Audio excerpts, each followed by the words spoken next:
You're listening to NacChat with Amy Mahaffey, straight from the city of Nacogdoches, where we chat all things Nac.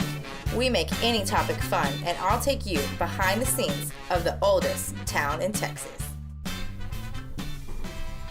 Hi everyone, welcome back to episode 24 of NacChat. I am super excited today because we have our wonderful city engineer who's not wearing a blue shirt for once, Steve Bartlett. Welcome. Hey, thanks. Glad to be here. I'm wearing an SFA colored shirt today. You kind of are. Mm-hmm. Yeah, it's purple. Mm-hmm. Give you that. It's purple.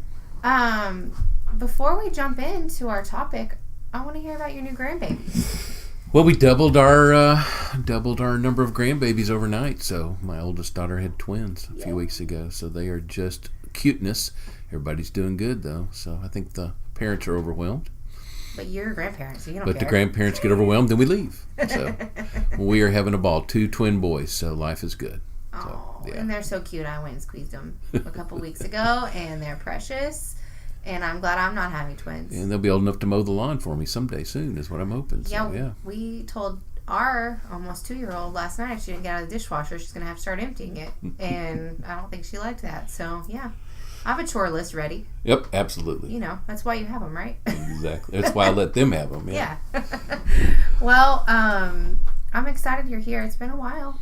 Yeah, it is. Did you miss me? I see you every day, Amy. So other than that, but I missed you. So. Oh. Yeah, but I'm ready to hear you say that. Oh, okay. It's important to me. So we're going to talk about water. Is this your favorite topic ever? It's second only to sewer. This is my favorite topic. I thought trash cans. Well, that depends on the day of the week. Yeah. No, water is something we talk about every day, and sometimes for good reasons and sometimes for stressful reasons. It's been a stressful water week, actually. We've had lots of waterline breaks, lots of waterline problems. Our crews have been up all last night, for example, working on waterline breaks. Really? So this time of year, we get a lot more problems. Because of the heat? Because of the temperature change, actually, and the water lines expand, and contract, and things happen. We get a lot of breaks this time of year. So let's talk to our citizens. We had a boil water notice that went out last week, and I think it caused concern, and I just want to kind of break down what boil water notices mean and also kind of give the bigger picture of the water system in the city of Nacogdoches and how that all works, because I think it is a big undertaking. It's something that you do talk about every day, and it can be confusing. So I want to take a little time to kind of unpack it. Sure. And it's we have 346 miles of water lines just inside the city that we work on. So every day somewhere, as we speak right now, there's a problem with a water line, or we have about 20 million gallons of water we store in elevated and ground tanks everywhere. Water towers. Water towers, as you call them. And we've got facilities all over town, pump stations and whatever. Actually, we're really fortunate in Nacogdoches, and I say this to everybody I talk to about water, is we have 2 water sources that most people only have 1 water source. So part of our town is supplied by 9 water wells we have, and the other part of town is supplied by water from Lake Nacogdoches. So we have the ability to get water from 2 places, but it also complicates the fact that our water treatment is different, our water chemistry is different. We keep those waters separated generally, and so there's lots of issues with maintaining a system like that, as well as being a blessing to have water from 2 places. It's also in a way a curse to try to be able to figure out how to intermix all those. So the water that we drink comes from 2 places, which are where? Well, one would be Lake Nacogdoches, okay. And we have a huge treatment plant on Lake Nacogdoches. We go through a lot of filtering and settling and treating and add some chemistry to it to try to disinfect it and pump it into town for you to have. The southern part of town comes from water wells, just like most towns get from deep water wells in East Texas. We have about 9 water wells that produce that water, and that requires almost no treatment. We do a little chlorination to it to disinfect it, but it's a much less of an issue than the lake. You can imagine the lake has fish pooping in it, and it has rainfall, and it has runoff from your yard. And so we have to do a lot of things to make that water safe, and it changes every day. Right. Whereas the groundwater, the water wells, are pretty consistent. And it's a misconception. We have a water treatment plant, a wastewater treatment plant as well. But we do not drink that water. We do not drink that water. We take the water after you drink it. It goes to the wastewater treatment plant, Right. and we clean it up significantly. It's crystal clear looking, and it actually goes back into Lenana Creek. And as we often joke and say, we ship it to Lufkin. So, and we don't, but it does go south. Well, and I think that's an important distinction to make. I also think this only applies to people who truly pay a city water bill. Correct. So Correct. the Lily Groves, where I live in Appleby, Right. we're on a different water system. That's correct. Okay. That's correct. So talk about Central Heights. Well, Central Heights was an independent water system at one point, like Lily Grove and Appleby Water and Swift and all those around us. And it, I guess, was in trouble, and years ago, City Council decided to purchase it. So we had been supplying them the raw water that they used, but those weren't our customers. So we were kind of a wholesaler of water to them. After the purchase of Central Heights Water, we, of course, took over maintenance and operation of that system. We obviously still supply it water, and we have spent millions of dollars trying to fix that area up. Now, that's where our recent boiled water notice issue came about. I will say every day we are learning this system because we didn't build that system. We don't have good records, and so every day we're updating maps and learning where things are. Sure. But I will tell you, the system was in disrepair when we got it. So we kind of bought a used car with 4 bald tires. Okay. And we're trying to replace the tires, but we have spent millions doing that. So what happened the other day was we had a simple sensor went out on a pressure tank, not to be technical, but it caused pressures to drop in the system until staff was, of course, notified with our sensing equipment. It's in the middle of the night. Things move a little slower in the middle of the night. And by the time we got out there, pressures had dropped below 20 psi. And that's a threshold the state gives us for safety, is if we're below 20 psi and we can't restore that immediately, system-wide, then we have to issue a boiled water notice, and that's a state requirement. Well, why do we do that? Well, because at lower pressures, things that are connected to the water system might be able to go backwards and be in. Let me give you an example. In your yard, you may have an irrigation system. In Central Heights, they're outside the city, so we don't control backflow preventers and things that are typically installed, let's say at a chicken facility, a chicken house facility somebody may have. So we don't know how they're connected. We just know they're connected, and we sell them water. So we have the possibilities of some of those connections not meeting safety standards. And so when the water pressure drops, it's possible, it's remote, but it's possible that we can pull water backwards from an area. The pressure is not there to right. not allow it to happen. To always push it to them. So sometimes it'll suck it backwards. And when that happens, and this is what happened in Corpus Christi here a couple years ago when they had a big issue. A plant's backflow preventer failed and stuff went backwards. So we're very, very aware of it. And by the way, the state is now very, very aware of it. And so they look over our shoulder a lot on these issues. We welcome that. Yeah, we do. And the boiled water notice is absolutely a major pain. It's an inconvenience for everybody, but it is a safety trigger.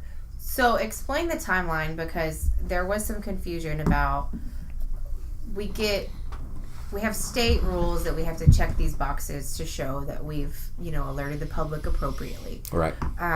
But we got questions about why didn't you go door to door and why, and I know that it rightfully so felt like an emergency that we kind of disregarded almost, but we really did go out on site in the moment. Yes. And tested things. Yes. So explain how that works. And the notices that we publish, by the way, come from the state. The wording is from the state, not from us. And so there's a very much, this is a big health issue comes in that notice. And the notices are a little scary. There's no emojis. There's no emojis and there's no smileys. They are just pretty much, you're going to die. No, and it doesn't say that. But it's very much kind of a sharp... doom and gloom response. And we're required to publish that in the state's current regulations, require us to publish that in the newspaper. Well, the newspaper, if we have a leak on Monday, a pressure drop on Monday, by the time we figure out what's going on and notify people, we send it late Monday to the newspaper. It doesn't get published till Wednesday. Yeah. So it's not, honestly, an efficient and quick method. Inside the city limits is a little different than outside. Central Heights is outside the city, even though we supply their water. Inside the city limits, we have a mechanism called Blackboard, that we can designate an area, call everybody's phone if it's listed, or if you've signed up with your cell phone, and we'll send text messages or phone calls to you, and we can get you more immediate alerts. The only tool we have is to post this 2 days later in a newspaper in Central Heights, and hope that through social media we can get some more immediate responses. Sure. The practicality of printing door hangers and knocking doors and putting it on doors, it's just kind of unrealistic. It's not as fast as it's not as fast as all that, and in a rural environment, which Central Heights has a lot of rural meters, it's hard to find everybody and get there. So we don't do that unless it's a very small area that it happens. And so, explain, you identified the problem, and then you went to 8 sites. Can you talk about? Yeah, we're timeline. And I often tell everybody, I drink the same water that you're worried about, so every day. So it's important to me too. And in a circumstance like this, we're following the state rules that we just talked about, but we're also following some practical rules. So in this case, we instantly checked, and we do this ourselves in the trucks. We checked for chlorine in about 8 spots is where we looked at out there. We had chlorine in all the lines still active, and that's what's there as your defense against anything that may come backwards that's bacteria related, and it will kill it instantly. So we felt very comfortable that the water lines were still disinfected even though the pressure had dropped, and we have to post the notice. We felt that the chance of having any problems in the lines was minute and very remote, and so we were comfortable that the process we were taking was still safe. Had the water been unsafe for any reason, anything that we had suspicions on, or we didn't have disinfection available, or then we would have flat just shut the water off. We would not have turned it back on. So because that's the best way to yes, keep it until we can flush and get it outside and we would have gone door to door and made sure your water was turned off and we're flushing. Those are much more elaborate steps. Sure. In our case, we felt that it was still safe to drink and safe to use, but we still have to follow the state protocols because of the drop in pressure. Drop in pressure and follow it. So we're using our judgment. We're trying to keep you functional at your home, and we would not do it if we felt that there was a risk to you to do it. Right. So that's why it's confusing, because you read a notice 2 days later and you're still been drinking the water and you're serving it to your babies, and you panic. Right. And so it's something that we're doing on the side and monitoring to try to be safe. So talk about the way that the water in general, now that we've kind of cleared that up, is treated, and maybe misconceptions that you fight in terms of water quality, because we do have. Sure. I mean, I'm 7 months pregnant. I've got a big old bottle of water on my desk right now, and I obviously trust you, even though you're not wearing a blue shirt, which is uncharacteristic for engineers. It is. Yeah, but I trust you, and you're right. We drink it as well, and so let's talk about how we should be proud of our water system. We test, and understand we don't make this up. These are both federal and state regulations, I tell you, but we test for nearly 140 things in water. Some things are every day, and some things are once every 5 years. Radioactivity in the groundwater, we may only test every 5 years because we don't have it and it doesn't show. So, but the point is, we do intricate testing of the water. If it's groundwater, it has a whole list of things. If it's surface water, like at the lake water, we test for additional things, because we can get Roundup that you spray to kill weeds can go into the water system. We actually test for that to make sure that it's not there. And we wouldn't test for that in a water well, for example. So we do this continuous testing. We turn in results to the state. And in fact, every year, and it comes out in July, we put in your water bill, whether you're an out-of-city customer or in-city customer, a complete report on all of our testing and our water quality. We are still rated superior by the state. Our water is still one of the best waters in the state, just from a taste and odor standpoint. And we, like I said, we do monitor it every day. So there's a lot of misconceptions that we've had problems. Every water system has things that happen. We all do. When you produce 10, 12 million gallons a day and have well over 300 miles of lines, you're going to have things happen that we have to respond to that could affect water quality. So we've had a couple of items where we have tested and gotten a bad test result. And everybody got notices in 2016 from trihalomethane. It's a big word for what happens when chlorine meets organic material, like lake water has organic material in it. That's what kind of gives a little taste and odor sometimes when the lake flips, the algae bloom. And we've had some events where we've had a bad test result, and we follow it up and when you say bad test result, a test result showing something in excess Okay. of what the state would allow us to have. Yeah. And we will, of course, immediately retest and repeatedly retest. And 99% of the time, what we prove is that we had a bad test or a test that we can't reproduce. Like a faulty test, yeah. results. Happens with bacteriological things. We'll test and get a positive for bacteria. We go back and immediately retest, and it's not there. Well, somebody's thumb got into the water stream, and got bacteria. Temperature was wrong. Yeah, temperature was wrong. So when you take hundreds of tests, you're going to have some bad results. But we follow state guidelines, and sometimes we have to report those, and that's what you got in your water bill. Again, in 2016. Mm-hmm. Again, in fact, we met with the state in Austin and even had some pretty serious debates, including with our legislators about that test result, and it's a story for another podcast. But we take it very seriously, and we feel that test was in error, and we did dozens of tests subsequent and couldn't prove that existed. So we don't and never believe we had a problem with our water, and we don't today. So it's something that we have multiple staff people monitoring constantly. So when you drink your water, somebody has, if you will, looked at your water every day, all day. So when I drink my water, I like the water to be cold, so I grab it out of the fridge. When I fix the baby's bottle, I need it to be lukewarm. I grab it out of the tap. Mm-hmm. So can you talk about the differences and kind of what might one get out of the tap versus a refrigerator or Brita system? Yeah, if you have a all ice makers and things and refrigerator systems generally all have filters involved in them.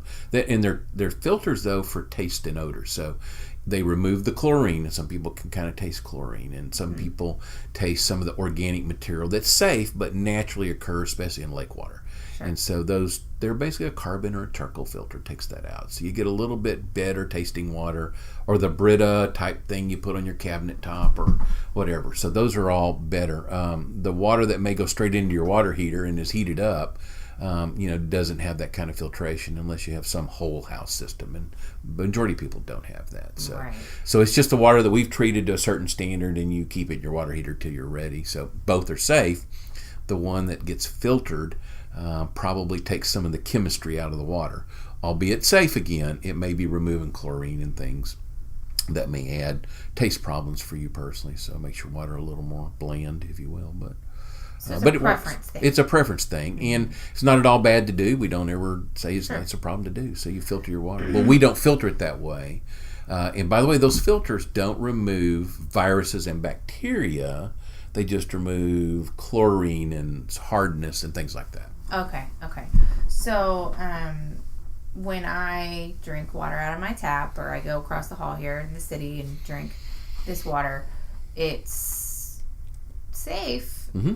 And it's been filtered for bacteria and viruses, and you've added things to it to make sure that it's healthy to drink. And that's where you get your superior water quality rating that we send out every July. It is. We have taken the chemistry out to the point where it's acceptable and reasonable and normal by state and federal EPA standards. Mm-hmm. And we have also kept chlorine residual in there to kill any bacteria that may get in there. Yeah. So, it should be bacteria virus free because of that. So cool. phone rings in every one of your podcasts, doesn't it? Every one of them. I know. I'm a popular gal. And my cell phone just rang. So that's two for, I don't know if that means like wrap it up, or if it means, hey, we're having a crisis somewhere. I don't know. It might have been the same person. Who knows? So what else? Anything that you are a burning desire to share with all of your fans out there that we haven't covered today? No, I think we've told you we try real hard 24 hours a day to deliver safe water. And not only is it mandated, it's important to all of us.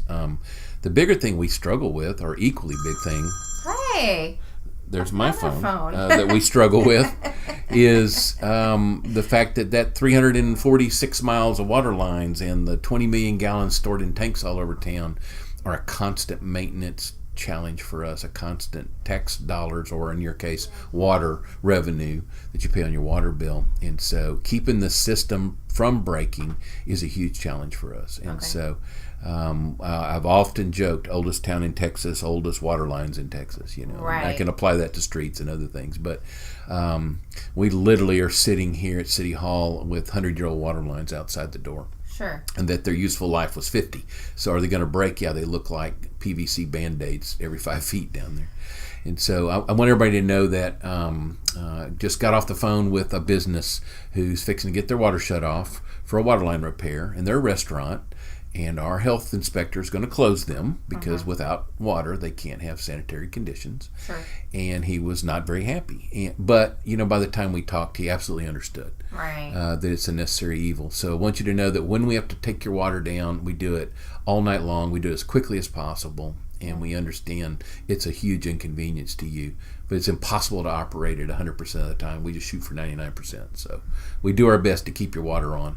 Yeah. And do it as quickly as we can, efficiently as we can. Well, it's getting hot, so we appreciate it. I know. Fill the swimming pool. Yep. All right. Well, thank you. Thanks, Amy. I know that you love these. Absolutely. I do it every day. And you love me. Oh, you'll do it tomorrow too? Sure. Okay. We'll have you back. Sure. Be careful. Number 25. Thanks. Be careful what you say. Yeah. All right. Well, Bye-bye. Everybody, thank you for tuning in, and we'll catch you next time. Thanks. Welcome back, Larissa. Hello. Guess what time it is? Time for the rumor mill. Your favorite intro ever. Yeah, I feel so cheesy. That's okay. If somebody has a different suggestion, we can do that. Yeah, but Now we have a tradition. now we have a tradition. How many episodes? This Do you have- 25, I think. Yeah. I know. We need It's to have monumental. a party, like That's our some age. champagne or something. Oh, I'm pregnant. Yeah, I know. I was. Just rub it in. Yeah. Sorry. That's funny. I'm excited to have you back. We didn't have a rumor mill in the last episode. And the ratings were low, right? Yeah. So we got to get you back on board. No, we had we had Sherry. Yes, the last she's episode. great. She's so funny. And it was a lot of girl. So, Yeah. me, you, Sherry, that would be actually a fun episode. Yeah. We talk a lot. We would talk a lot. Yeah. But that's fun. That's a sidebar. But I think we wanted to push it out because we were talking about Charlie Dochis and the barn quilts. And so we just didn't do a rumor mill because we didn't. I don't know. Yeah, It's not a good excuse. That's okay. But you're back. I am back. So, Back in neck. we just got a phone call. Yeah. I'm so glad I was here to assist. This lady called and said, I need help figuring out what's going on at the Popeyes in Nacogdoches. And I said, what are you talking about? And she said, there's a video on Facebook and the kitchen is in really bad shape. And Larissa was just sitting here as I answered the call.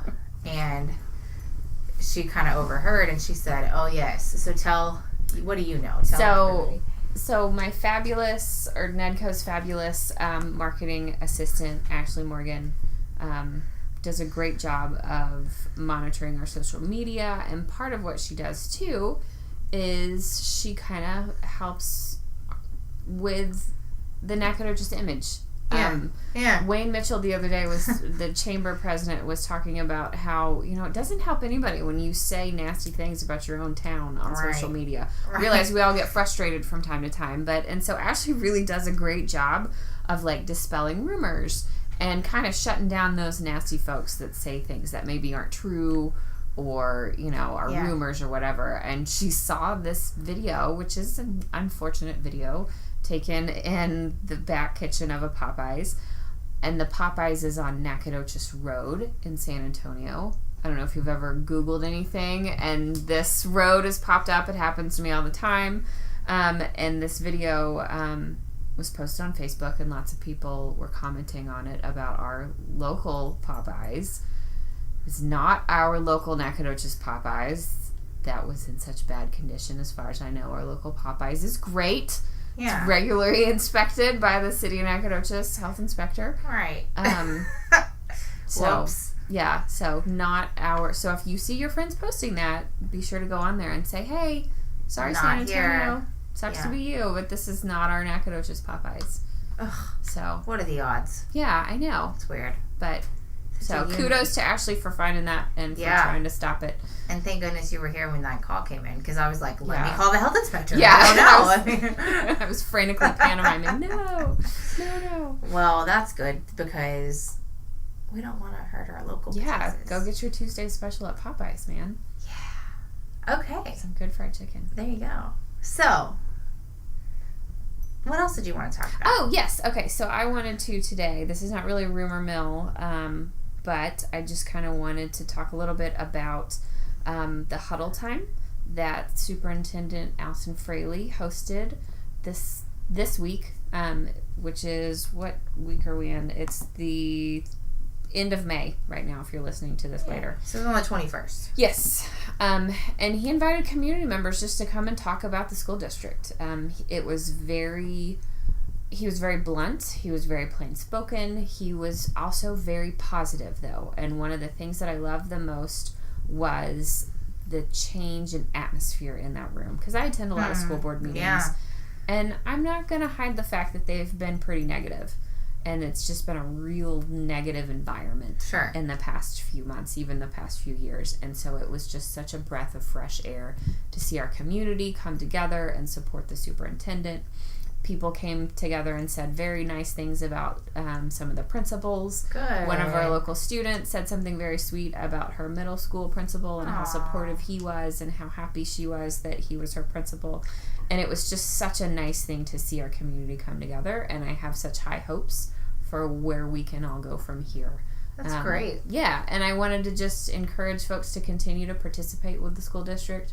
They'll continue to have more of these meetings. There was about probably 230 to 240, 250 people there. Oh, wow. Okay. Which is a good number for a public meeting. Awesome. You and I know that. Oh, yeah.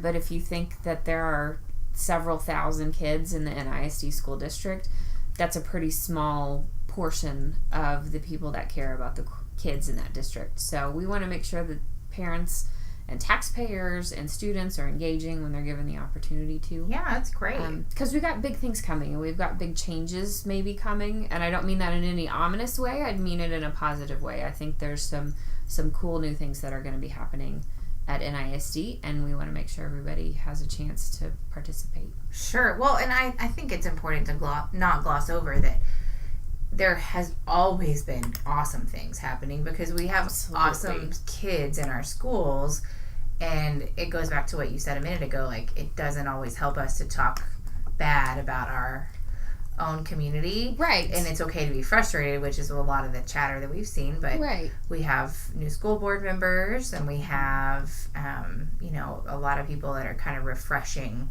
the administration side of it, which shouldn't deter from the young people. Right.